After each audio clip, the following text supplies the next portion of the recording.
በስመ አብ ወወልድ ወመንፈስ ቅዱስ አሐዱ አምላክ። ስንክሳር ናይ ዕለት ሓደ ጥሪ ወርሒ ጥሪ ብሩኽ ሰዓቱ ናይ መዓልቲ 10 ሰዓት እዩ። ካብኡ እናወሰኸ ይኸይድ። ዕለት ሓደ ጥሪ በዛ ዕለት እዚኣ ቅዱስ እስጢፋኖስ ሊቀ ዲያቆናትን ቀዳማይ ሰማዕትን ዝዝከረሉ ዕለት እዩ። ነዚ ቅዱስ እዚ መጽሓፍ ግብረ ሐዋርያት ብጸጋን ብመንፈስ ቅዱስን ብኃይልን ሙሉእ ከም ዝኾነ መስኪሩሉ እዩ። ኣብ ኣህዛብ ተኣምራትን መንክራትን ይገብር ነበረ። ኣይሁድ ኣብ ልዕሊኡ ቅንዓት ሓዲሮም ናብ መጋባእያ ኣቕረብዎ። ነዚ ሰብ እዚ ኣብ ልዕሊ እግዚኣብሔርን ኣብ ልዕሊ ሙሴን ክጸርፍ ረኺብናዮ ኢሎም ከሰስዎ። ኢየሱስ ንሕጊ ሙሴ ክልውጦ እዩ፣ ነዚ ቤት መቕደስ እውን ከፍርሶ እዩ ይብላ ኣሎ ኢሎም ወሰኹ። እቶም ኣብቲ መጋባእያ ዝነበሩ ኩሎም ጠመትዎ እሞ ንሆ ገጹ ከም ገጽ መልኣኽ ኮይኑ ረኣይዎ። እዚ ብዛዕባኻ ዝበሃል ዘሎ ክሲ ሓቂ ድዩ በልዎ።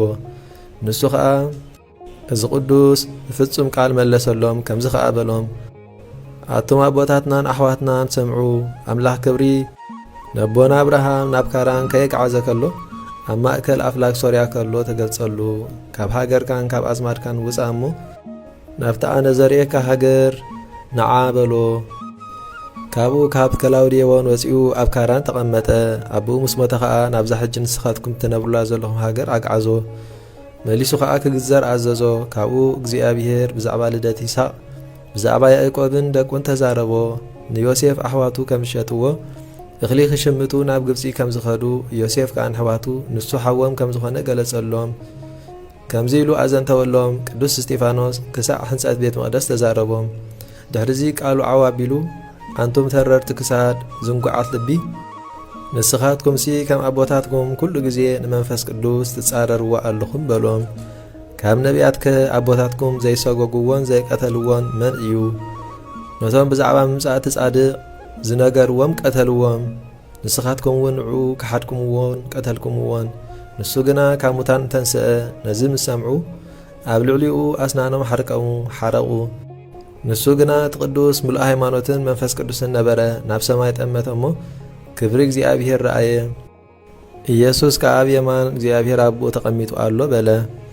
እንሆ ኣነ ሰማይ ተኸፊቱ ኢየሱስ ከዓ ኣብ የማን እግዚኣብሔር ኣቦኡ ተቐሚጡ እርአ ኣለኹ በለ። እቶም ኣይሁድ እዚ ምስ ሰምዑ ኣእዛኖም ሸፊኖም ንቐትልዎ ሓቢሮም ወረርዎ። ክዳውንቶም ከዓ ኣብ እግሪ ሳውል ንሱ ከዓ ጳውሎስ እዩ ኣማዕቆብዎ። ካብቲ ከተማ ንወፃኢ ኣውፅእዎ። ንሱ ከዓ ብእማን እንዳቐጥቀጥዎ እዚ ኃጢአት ኣይተሓዘሎም ኢሉ ምእንትኦም ለመነ። ኦ ጐይታ ኢየሱስ ንነፍሰይ ተቐበላ በለ። ምስ ሰገደ ከዓ ብዓብይ ቃል ጨርሐ። ኦ ጐይታ እዚ ኃጢአት ይቕረ በለሎም፣ ጌጋ እውን ኣይትቁፀረሎም በለ። በዚ ቃል እዚ ከዓ ንጐይትውን ኣምላኹን መሰለ። ከምዚ ኢሉ ድማ ዓረፈ። ጻድቃን ምእመናን ሰባት መጺኦም ድማ ንስጉኡ ወሲዶም ቀበርዎ። ዓብይ ብኽያት ከዓ በኺብሉ። ቅድስት በረኸቱ ምሳና ትኹን ንዘላለም ዓለም ኣሜን። ሰላም በልዎ ለእስመ ለክሙ ተውህበ ለእስጢፋኖስ በዓሎ ከመ ትግበሩ ካኢበ በዛቲ ዕለት እለ ጸሓፉ ሓሳበ ቦ ዘይቤ ባቲ ሰከበ ወቦ ዘይቤ ዓጽሙ ተረክበ። በእንተ ዝንቱ ህብስተ ሥጋከ ዘስርጋዊሁ መስቀል ወበእንተ ደምከ ክቡር ቤዛ ኃጥኣን እምሃጉል ኢየሱስ ክርስቶስ ዘእስጢፋኖስ አክሊል አይርፍ ነፍሶ በመካነ ብርሃን ጽዱል ለሃጥእ ወአባሲ ገብርከ በምህረት ወሳይል። በዛ ዕለት እዚኣ ቅዱስ ለወንድዮስ ሰማዕትነት ተቐበለ። እዚ ቅዱስ እዚ ብዘበነ መክስምያኖስ ንጉስ ከሓዲ ኣብ ሃገረ ሶርያ ነበረ። ንሱ ተጋዳላይ ከም ዝኾነን እግዚኣብሔር እውን ከም ዘምልኾ ምስ ሰምዐ ልኡኻት ሰዲዱ ናብኡ ኣምጽአ። ብዙሕ ገንዘብ ቀረበሉ እሞ ኣምልኾ እግዚኣብሔር ሓዲጉ ንኣማልኽቱ ከምልኽ ክሓባብሎ ጀመረ። እዚ ቅዱስ ግና ኣብ ልዕሊኡ ተሳለቐ። ንሃብቱ ኮነ ክብሩ ኣቃለሎ። ነቲ ቅፅዓቱ ኒዕቑ ድማ ንርኹሳት ኣማልኽቱ ደገሞም። ሽዑ ንጉስ ኣጸቢቑ ተቖጥዐ። ኣብ መንኰርኰር ክሰቕልዎ ኣዘዘ። ኣብኡ ድማ ዓብዪ ስቓይ ንኸሰቐይዎ ወሰድዎ። ከምቲ ንጉስ ዝኣዘዞ ድማ ገበርዎ። ጐይታና ከዓ ብዘይገለ ጉድለት ጥዑይ ገይሩ ኣተንስኦ። ካብኡ ብገመድ በትሪ ገይሮም ክሃርምዎ ቅብእን ስብሕን ኣብ ዓብዪ ጻሕሊ ኣፍሊሖም ንቅዱስ ለወንድዮስ ኣብኡ ከትውዎ ኣዘዘ። እዚ ኩሉ መቕጻዕቲ ኣብ ልዕሊኡ ፈጸምዎ።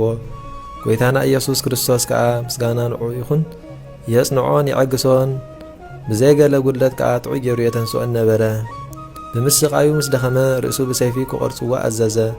ተሰይፉ ድማ ኣኽሊል ሰማዕትነት ናይ መንግስተ ሰማያት ተቐበለ። ካብ ስጉኡ ከዓ ብዙሕ ተኣምርን መንክርን ተረእየ። ኣብ ኩሉ ሃገር ሶርያ ዜንኡ ተሰምዐ። ኣብያተ ክርስቲያናት ገዳማትን ሃነጹሉ። ቅዱስ ሳዊሮስ ሊቀ ጳጳሳት ናይ ሃገር አንጾኪያ ህፃን ከሎ ኣብ ሓንቲ ካብ ኣድባራት ቅዱስ ለወንድዮስ ተጠምቀ። ቅድስት በረኸቱ ምሳና ትኹን ዘለዓለም ዓለም አሜን።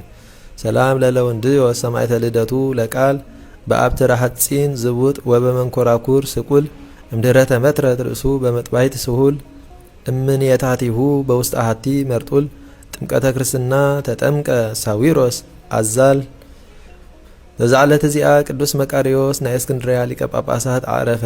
ንሱ ቁጽሩ ካብቶም 69 አበው ሊቃነ ጳጳሳት እዩ። ብቅድሚኡ ዝነበረ አባ ሚካኤል ምስ ዓረፈ ኤጲስቆጶሳትን ሊቃውንትን ዓበይቲ ግብፅን ተኣኪቦም ናብ ገዳም አስቄጥስ ደየቡ። ኣብ ደብረ አባ መቃርስ ተቐሚጦም ድማ እዛ ክብርቲ ሽመት ዝበቅዕ ክገልጸሎም ናብ እግዚኣብሔር ክልምኑን ክሓቱን ቀነዩ። ካብኡ ሓደ ጻድቕ ሰብኣይ ብዛዕባ እዚ ቅዱስ ነገሮም። እቲ ኣብ ደብረ አባ መቃርስ ዝቕመጥ ቀሲስ መቃርዮስ ነዛ ሽመት እዚኣ ዝሓሸ ንሱ እዩ ይበሎም። ካብኡ ደልዮም ብዘይፈቓዱ ሓዝዎ እሞ ኣሲሮም እንዳበኸየ ወሰድዎ። ኣነ በደለኛ እየ ነዛ ሽመት እዚኣ ኣይበቅዕን እየ በሎም። ንሳቶም ግና ቃሉ ኣይሰምዕዎን። እንታይ ደኣ ሊቀ ጳጳሳት ሸምዎ። ምስ ተሾመ ንናይ ግብፂ ኣብያተ ክርስቲያናት ኣሐደሰን። ኣብ ኩሉ ኣውራጃታት ግብፂ ድማ ኤጲስቆጶሳትን ካህናትን ሾመ። ህዝበ ክርስቲያን በዝሑ፣ ኣብያተ ክርስቲያናት እውን ከምኡ። ብዘበኑ ሓዘን ዘይብሉ ህድኣትን ሰላምን ሰፈነ። ኣብ ሹመቱ 27 ዓመትን 41 መዓልታትን ተቐመጠ። ንእግዚኣብሔር ባህ ኣበሎ እሞ ብሰላም ዓረፈ። በረኸቱ ምሳና ትኹን ንዘለዓለም ዓለም አሜን። ሰላም ለመቃርዮስ ሊቀ ጳጳሳት ዘሴምዎ ኣሃዱ ጻድቅ በከመ አቅደመ ዜንዎ ዝንቱ መምህር ዘእስየፈዎ ጉንደ ጀጋይየ ያፍጥን ሰርዎ እንዘኣ ጹቂሁ ይመትር ወይ ገዝም ስርዎ። በዛ ዕለት እዚኣ ቅዱሳን ሰማዕታት አክሚም ተቐትሉ። ዜንኦም ከምዚ እዩ። ሓደ ሰብኣይ ካብ ሰብ ሃገር አክሚ መስፍን ነበረ። ንሱ ብወርቅን ብብሩርን ሃብታም ነበረ። ስሙ ከዓ አልሲድማልዮስ ይበሃል። ክልተ ደቂ ወለደ። ስሞም ከዓ ዲዮስቆሮስን ሰክላቢዮስን ይበሃሉ። ብጾምን ብጸሎትን ፍርሓት እግዚአብሔር እናመሃረ ኣዕበዮም። ኣቦኦም ምስ ሞተ ከምንኩሱ ደለዩ። መልአኽ እግዚአብሔር ተገልጸሎም እሞ ናብ ደብረ አባ ሳሙኤል ገዳማዊ ክኸዱ ኣዘዞም። ናብኡ ከይዶም ከዓ ኣልባስ መንኩስና ለበሱ። ተኣምራትን መንክራትን እናገበሩ ከዓ ብብዙሕ ገሊ ነበሩ። ድሕሪ ቁሩብ ግዜ ከዓ ዲዮስቆሮስ ክህነት፣ ሰክላቢዮስ ከዓ ዲቁና ተሾሙ። ዲዮቅልጥያኖስ ንኣምላኽ ሰማይ ምስ ከሓዶ ንኣርያኖስ ገዛኢ ነዞም ንኣማልክቲ ዘይስውኡ ክርስቲያን ቅተሎም ኢሉ ኣዘዞ። ኣርያኖስ ከዓ ናብ ሃገር አክሚም በጺሑ ንኣባ ብኑድያኖስ ኤጲስቆጶስ ሒዙ ኣሰሮ። ናብቲ ዓዲ ከዓ ኣተወ። መልአኽ እግዚአብሔር ቅዱስ ሚካኤል ከዓ ንዲዮስቆሮስን ንሰክላቢዮስን ተገልጸሎም። ኣኽሊል ሰማዕትነት ከም ዝቕበሉ ድማ ነገሮም። ንሳቶም ከዓ ብ28 ታሕሳስ ምስ 24 መነኮሳት ኮይኖም ናብ ኣርያኖስ ከዱ። ሃገር አክሚ ምስ በጽሑ ከዓ ነቶም ህዝበ ክርስቲያን ምስ ኣንስቶምን ደቆምን ኣብ ናይ መድሓኒና ክርስቶስ ቤተ ክርስቲያን ተኣኪቦም ረኸብዎም። እዚ ከዓ በቲ ክቡር በዓለ ልደት ንመድሓኒና ምእንቲ ስሙ ክሞቱ ኢሎም እዮም። ኣባ ብኑድያኖስ ከዓ ምስኣቶም ኣተወ። ንጽባሒቱ ኣባ ብኑድያኖስ ኤጲስቆጶስ ቅዳሴ ቀደሰ። ኣብቲ ኣግዮስ ዝብል ጸሎት ምስ በጽሐ ቅዱሳን መላእኽቲ ቅዱስ ቅዱስ ቅዱስ እግዚአብሔር ጐይታ ሰራዊት ፍጹም ክብር ምስጋናኻ ሰማያትን ምድርን ሙሉእ እዩ ኢሎም ኣመስገኑ። ሽዑቶም ቅዱሳን ንመድሓኒና ኣብ ታቦት ተቐሚጡ መላእኽቲ ከዓ ኣብ ዙርይኡ ቆይሞም መድሓኒና ነቲ ቁርባን ኣልዒሉ ኣብ ኢድ ካህን ክገብሮ እቲ ካህን ከዓ ነቶም ተኣኪቦም ዘለዉ ከቕርብዎም ረኣይዎ። ኣርያኖስ ከዓ ነዚ ሰሚዑ ኣጸቢቑ ተቖጥዐ። ናብ ቤተ ክርስቲያን ኣትዩ ድማ ነቶም ክልተ መራሕቲ ዓዲ ሓዞም። ስሞም ብህዋፍ ውኒን እዩ። ነዚኦም ኣርእሶም ብሰይፊ ቆረጾም። ብድሕሪኦም ዲያቆናትን ንፍቀ ዲያቆናትን መዘምራንን ኣገልገልቲ ቤተ ክርስቲያንን ቆልዑ ኮኑ ኣንስቲ ዋላ ሓደ ኣየትረፈን። ደሞም ካብ ኣንቀጽ እቲ ቤተ ክርስቲያን ወፂኡ ክሳዕ 10 ዓመት ዝኸውን ወሓዘ። ካብኡ ድማ ንብኑድያኖስ ኤጲስቆጶስ ንዲዮስቆሮስን ንሰክላቢዮስን ኣሕዋት ነቶም ምስኦም ዘለውን ናብ ኣርያኖስ ገዛኢ ወሰድዎም።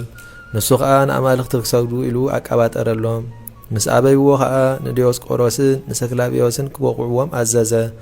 ዓጽምቶም ክሳዕ ዝፈላለ ሃረምዎም መልአኽ እግዚኣብሔር ከዓ ተገሊጹ ኣሕወዮም ናይ ገዛኢ ኣርያኖስ ዓበይቲ ሰበስልጣን ሰራዊቱ ኮርዮን ፊሊሞን ዝበሃሉ ነዚ ተኣምራት እዚ ምስ ረኣዩ ምስ 40 ዝኾኑ ምስኦም ዝነበሩ ወተሃደራት ብጎይታና ኢየሱስ ክርስቶስ ኣመኑ እቲ ገዛኢ ከዓ ናብ ሓዊ ክድርብይዎም ኣዘዘ ብ30 ታሕሳስ ድማ ሰማዕትነቶም ፈጸሙ ካብቶም ኣብኡ ዝነበሩ እኩባት ድማ ዘገደዶም ዘይብሎም ባዕሎም ኣብ ተሓዊ ኣትዮም ሰማዕትነቶም ፈጸሙ ካብኡ ብሓደ ጥሪ ዲዮስቆሮስን ሰክላቪዮስን ተኣሲሮም ከለዉ ቅዱስ ሚካኤል ተገልጸሎም ሰማዕትነቶም ክፍጽሙ ከዓ ጸናኒዑ ኣዳለዎም ንጽባሒቱ እቲ ገዛኢ ብዛዕባ ነጣዖት ምስጋድ ተዛረቦም ምስ ኣበይዎ ከዓ ንቅዱስ ዲዮስቆሮስ ኣዕይንቱ ከውፅዎ ኣዘዘ እቲ ቅዱስ ከዓ ንዕይንቱ ኣልዒሉ ናብ ቦትኦም መለሶ ከም ቅድሞም ከዓ ኮኑ ሉክዮስ ገዛኢ ነዚ ምስ ረኣየ ምስ ሰራዊቱ ብጎይታና ኢየሱስ ክርስቶስ ኣመነ ምስጋና ንዕኡ ይኹን ኣብ ጉድጓድ ደርበይዎም እሞ ሰማዕትነቶም ፈጸሙ ኣርያኖስ ገዛኢ ከዓ ነዞም ቅዱሳን ብሰይፊ ክቐትልዎም ኣዘዘ ክጽልዩ ከለዉ ከዓ ጎይታና ተገልጸሎም ኩሉ ስሞም ንዝጽውዕ መዘከርቶኦም ንዝገብር መጽሓፍ ገሎም ንዝጽሕፍ ምስ ማሕበር ጻድቃን ከም ዝቖጽሮ ኪዳን ኣተወሎም ካብኡ ወተሃደራት ቀሪቦም ንቅዱስ ዲዮስቆሮስ ክሳዱ ቆረጽዎ ንሰክላቪዮስ ከዓ ሕቑኡ ቆረጽዎ ነቶም 24 መነኮሳት ከዓ ካብ ርእሶም ክሳዕ እግሮም ሰንጠቕዎም እሞ በዛ ዕለት እዚኣ ብሓደ ጥሪ ሰማዕትነቶም ፈጸሙ ካብኡ ካብ ኣዝማዶም ዝኾነ ሳሙኤል ንስግኦም ገኒዙ ብስም ስሉስ ቅዱስ ኣብ ዝተቐደሰት ቤተ ክርስቲያን ቀበሮም ነቶም ዝተቐትሉ ሰማዕታት ቁጽሮም 8,140 እዩ በረኸቶም ምሳና ይኹን ዘለዓለም ዓለም ኣሜን እቶም ትማሊ ማለት 30 ታሕሳስ ዝተቐትሉ ድማ ከምዚ እዩ 60 ካህናት 140 ዲያቆናት 150 ንፍቀ ዲያቆናት